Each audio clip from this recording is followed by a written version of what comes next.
呢兩日成交量最多嘅呢，應該就係高士德嘅俊傑園單位啦。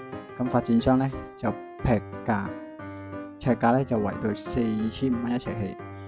咁有4個戶型嘅 A 單位嘅1172尺，B 單位呢1587尺，C 單位呢就1706尺。咁最大嘅 D 單位呢就係1883尺嘅。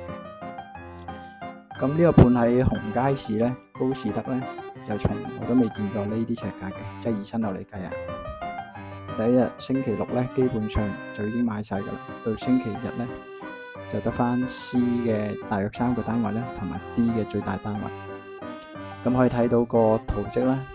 咁而家剩翻就係得 D 單位啫。咁 D 單位呢，入到去呢，就係一個成個 L 型嘅大廳嘅。咁基本上你睇澳門區嘅大部分樓盤呢，都好少會有呢種嘅大廳。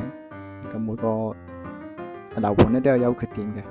咁佢勝在呢，就係位置好，同埋今次個尺價夠平啊，吸引咗好多嘅客人翻嚟再買咧。咁基本上而家都賣晒噶啦，得翻 D 單位。